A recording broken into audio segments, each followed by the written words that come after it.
और इसी बीच एक बड़ी खबर मिल रही है, वो आपको बताएं। दरअसल दिल्ली से इस वक्त की बड़ी खबर मिल रही है। आपको बताएं, सुप्रीम कोर्ट ने पीएमएलए की खिलाफ याचिका खारिज कर दी है। पीएमएलए के खिलाफ याचिका में जो खारिज कर दी गई सुप्रीम कोर्ट ने पीएमएलए के तहत ईडी को गिरफ्तारी के अधिकार को बरकरार रखा है। पीएमएलए के तहत ईडी को गिरफ्तारी का हक है, ये सुप्रीम कोर्ट ने साफ किया है। ईडी की गिरफ्तारी की प्रक्रिया मनमानी नहीं है। आरोपी को ईसीआईआर देना भी जरूरी नहीं है। याचिका में मनी लॉन्ड्रिंग केस को चुनौती दी गई थी और उसी पर सुप्रीम कोर्ट ने ये बड़ा फैसला सुनाया है, ये बड़ी बात कही है। लवली बख्शी हमारे सहयोगी फोन लाइन पर जुड़ चुके हैं। लवली, सुप्रीम कोर्ट ने पीएमएलए की जो खिलाफ याचिका दायर की गई थी सुप्रीम कोर्ट में, उसको खारिज कर दिया है। अब इसके मायने क्या निकाले जाएं? सुप्रीम कोर्ट ने ये याचिका को खारिज करते हुए पीएमएलए आरोप लगाया था कि ईडी दुरुपयोग कर रही है अपनी ताकतों का और अपनी पावर का, लेकिन उनकी सारी बातों को, दोनों तरफों की बात सुनने के बाद आज फैसला देते हुए याचिका को खारिज कर दिया गया है। लेकिन अब इसका इम्पैक्ट क्या पड़ेगा, क्योंकि मनी लॉन्ड्रिंग के केस में उसके खिलाफ ही की जांच हो रही है, तो ईडी के खिलाफ ही याचिका दी गई थी, लेकिन अब कहीं ना कहीं एक बड़ा सपोर्ट ईडी को मिला है सुप्रीम कोर्ट की तरफ से। देखिए, सुप्रीम कोर्ट की तरफ से ईडी को इस समय बहुत बड़ा सपोर्ट मिला है और याचिका खारिज करते हुए, और जो ईडी कार्रवाई कर रही थी, जो जांच कर रही थी, उस जांच को ईडी अपने जिस तरीके से पहले चल रही थी उसी तरीके को आगे बढ़ाएगी और जांच को पूरा करेगी। हाँ, यानी ईडी अपने तरीके से, जिस तरीके से पूरे प्रोसेस करती है, गिरफ्तारी करती है, उसको कहीं ना कहीं जो चुनौती दी गई थी सुप्रीम कोर्ट में, यानी अब कोई दिक्कत नहीं है और उसी तरीके से जो कार्रवाई है ईडी की वो जारी रहेगी आगे भी। बिल्कुल, ईडी को अभी किसी तरीके की कोई दिक्कत नहीं है। ईडी का प्रोसेस जिस तरीके से चलता आया है, जिस तरीके से ईडी अपने प्रोसेस को प्रोसीड कर रही थी, उसी तरीके को अब पूरे तरीके से प्रोसीड करेगी, जिस तरीके से अब ईडी को किसी तरीके की कोई रोक टोक नहीं है।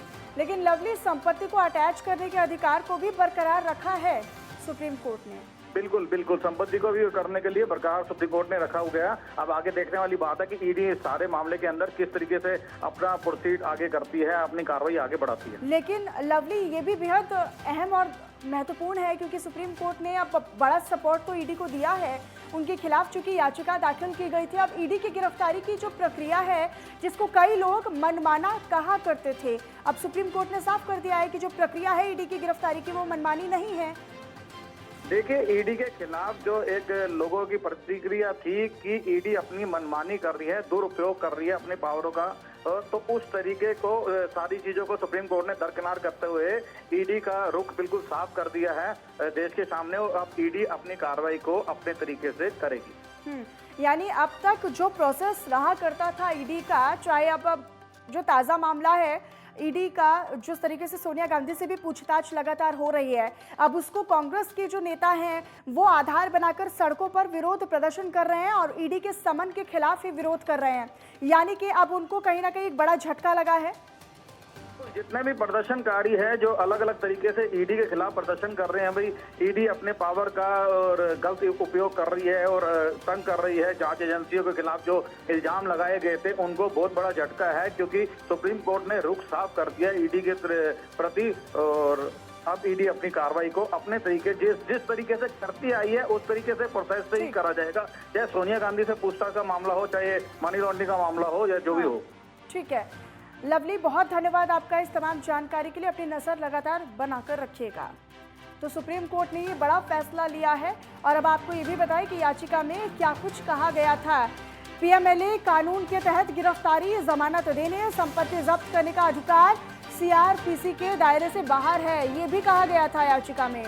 और आपको बताएं, इसके अलावा सुप्रीम कोर्ट में दायर याचिकाओं में पीएमएलए एक्ट को असंवैधानिक बताते हुए कहा गया था कि इसके सीआरपीसी में किसी संज्ञेय अपराध की जांच और ट्रायल के बारे में दी गई प्रक्रिया का पालन नहीं होता है। लेकिन अब सुप्रीम कोर्ट ने पीएमएलए एक्ट के तहत ईडी के अधिकार को बरकरार रखा है। यानी ईडी पर जो सवालिया निशान खड़े हो रहे थे और जिस तरीके से हम देख रहे हैं सोनिया गांधी से भी ईडी की पूछताछ जारी है मनी लॉन्ड्रिंग के मामले में, तो उसको लेकर भी कहीं ना कहीं एक बड़ा सपोर्ट सुप्रीम कोर्ट ने ईडी को दिया है।